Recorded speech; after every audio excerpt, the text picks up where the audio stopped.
चलो बेटा सवाल लगाते हैं। क्या कह रहा है, एक 5 किलोग्राम के पिंड पर 30 न्यूटन का बल कितने समय तक लगाया जाए कि उसका वेग 18 मीटर प्रति सेकंड हो जाए। इसका मतलब है कोई पिंड किस पोजीशन में, बेटा मान लेते हैं, एज्यूम करो ये हमारा क्या है, ऑब्जेक्ट है। क्या है ये, ऑब्जेक्ट है। इसका मास कितना दिया हुआ है, 5 kg। इसका मास है 5 kg। कह रहा है कि इस पर 30 न्यूटन का हमको क्या लगाना है, फोर्स लगाना है। 30 न्यूटन का फोर्स अप्लाई करना। कह रहा है कितने समय तक लगाया जाए कि इसका जो वेग है, फाइनल वेग वेलोसिटी कितना हो जाएगी, 18 मीटर प्रति सेकेंड। तो इसका इनिशियल वेग कितना होगा, इसका इनिशियल वेग होगा u इक्वल टू 0 मीटर प्रति सेकेंड। क्यों, क्योंकि ये स्थिर अवस्था में होगा।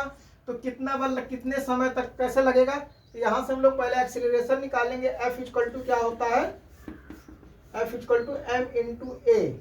तो 30 न्यूटन का फोर्स दिया है, मास है 5 into acceleration a equal to कितना आ जाएगा, 6 मीटर प्रति सेकेंड स्क्वायर। एक्सीलरेशन आ गया गति के प्रथम समीकरण से, from the equation, from the first equation of motion, first equation of motion, गति के प्रथम समीकरण से v इक्वल टू क्या होता है, u प्लस 80। यहाँ से v कितना है, 18 मीटर पर सेकंड। कह रहा इतनी की वेलोसिटी गेन करेगा। इनिशियल वेलोसिटी 0 है, प्लस a एक्सीलरेशन 6 है, टाइम t। ये कितना हो जाएगा, 18 इक्वल टू 6t। तो t इक्वल टू क्या हो जाएगा, 18/6, that is t equal to 3 second. कितने समय तक इस पर फोर्स लगाना पड़ेगा, 3 सेकंड तक इस पर 30 न्यूटन का फोर्स लगाएंगे। तो इस ऑब्जेक्ट की वेलोसिटी 0 मीटर पर सेकंड से कितना हो जाएगी, 18 मीटर प्रति सेकंड। चलिए बेटा दूसरा क्वेश्चन देखते हैं। क्या कह रहा है, कह रहा है किसी अज्ञात द्रव्यमान के पिंड पर 200 न्यूटन का बल 4 सेकंड तक आरोपित करने पर उसमें 10 मीटर प्रति सेकंड का वेग उत्पन्न हो जाता है। तो यहाँ पर क्या चीज है, ये नहीं कह रहा कि ऑब्जेक्ट किस पोजीशन पे है, स्थिर में ना, ये नहीं कह रहा ना, लेकिन किस पोजीशन में है, स्थिर अवस्था में है। तो ये अंडरस्टूड होना चाहिए किस अवस्था में है, स्थिर अवस्था में। मान लेते हैं ये कोई एक ऑब्जेक्ट है, इसका मास हमको पता नहीं है ना, यहाँ पर हम मान लेते हैं m kg है। कह रहा किसी अज्ञात द्रव्यमान के पिंड पर इस पर जो हम फोर्स अप्लाई कर रहे हैं वो कितना है, 250 न्यूटन का बल लगाने पर कितने समय तक लगाया जा रहा है, 4 सेकंड तक बल लगाने पर उसमें वेग जो गेन कर रहा है, प्राप्त कर रहा है, वेलोसिटी जो इसकी आ रही है 10 मीटर प्रति सेकंड है, उत्पन्न हो जाता है। पिंड का द्रव्यमान निकालना, इनिशियल वेलोसिटी यहाँ अंडरस्टूड है। अगर कोई स्थिर ऑब्जेक्ट है तो यू क्या होता है उसका, 0 मीटर प्रति सेकंड। हमको फाइंड आउट करना है m। F इक्वल टू क्या होता है, m में न्यूटन के द्वितीय नियम से गत विषय F इक्वल टू क्या होता है, m इंटू ए। अब यहाँ पर हमको F पता हुआ है, कितने का फोर्स लगाया जा रहा है, 250 न्यूटन का। m निकालना है, a नहीं पता है। सबसे पहले a निकालेंगे तो यहाँ से a का एक और फार्मूला ये बन जाएगा, m a इक्वल टू क्या होता है, v minus you by T. इसको यहाँ पुट डाउन कर सकते हैं।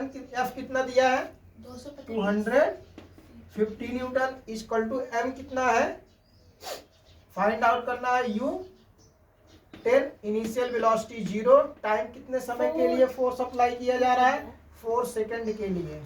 चलो इसको सॉल्व करते हैं। 250 इक्वल टू m इंटू 10/4। तो ये कितना हो जाएगा, 250 इक्वल टू m/5/2। कितना हो जाएगा, ये कैंसिल आउट करेंगे। 50 equal to m/2 cross multiply करेंगे, क्या हो जाएगा, m इक्वल टू 100। और मास का यूनिट क्या होती है, किलोग्राम स्टैंडर्ड यूनिट। कितना आ गया, 100 किलोग्राम। इसका मतलब ये ऑब्जेक्ट कितने केजी का है, 100 किलोग्राम का है। नेक्स्ट क्वेश्चन देखते हैं। नेक्स्ट क्वेश्चन क्या कह रहा है, कह रहा है कि 1 किलोग्राम द्रव्यमान की वस्तु पर 9.8 न्यूटन का बल लगाने से वह 5 सेकंड में कितनी डिस्टेंस को कवर करेगी, यानी कि कितनी दूर तक जाएगी। तो सबसे पहले क्या करेंगे, क्या क्या दिया है उसको नोट डाउन करो। मास दिया m इक्वल टू 1 kg। वस्तु पर फोर्स लगाया जा रहा है कितना, 9.8 न्यूटन का फोर्स लगा रहे हैं। कितने समय तक, t इक्वल टू 5 सेकंड तक फोर्स को क्या किया जा रहा है। कह रहा है कितने डिस्टेंस ये कवर करेगा, s निकालना है। अब इसमें क्या लगेगा, गति का समीकरण भी लगेगा और बल का न्यूटन का द्वितीय नियम भी अप्लाई होगा। तो F इक्वल टू क्या होता है, F equal to m into A. यहाँ से क्या निकालेंगे हम लोग, एक्सीलरेशन। यहाँ से क्या निकाला जाएगा, कितना है F 9.8 is equal to m है 1 इंटू ए। तो ए कितना आ जाएगा 9.8 मीटर प्रति सेकेंड स्क्वायर। इसमें कितना एक्सीलरेशन उत्पन्न हो रहा है 9.8 का। अब इसके अलावा हमको फाइनल यस निकालना है। तो हम गति के समीकरण से तृतीय समीकरण जानते हैं, v स्क्वायर इक्वल टू क्या होता है, u स्क्वायर प्लस 2as। लेकिन इसको तो नहीं अप्लाई कर सकते ना, क्यों, क्योंकि हमको वेलोसिटी नहीं फाइंड आउट है। क्या लगाएंगे, गति के द्वितीय समीकरण से s इक्वल टू होता है ut plus half at square से। यहाँ से स्थिर अवस्था में है तो यस फाइंड आउट करना, u0 टाइम कितना है 5 सेकेंड तक इसको अप्लाई किया जा रहा है फोर्स को, प्लस 1/2 ए कितना आया हमारा 9.8 इंटू टी कितना है 5 का स्क्वायर। इसको सॉल्व करेंगे आंसर आएगा कितना आएगा, देखो ये 0 प्लस ये 1/2 इंटू 9.8 इंटू 25। ये 0 को ऐड करेंगे 0 ही रहेगा, ये कितना हो जाएगा, इसको कैंसिल आउट करेंगे तो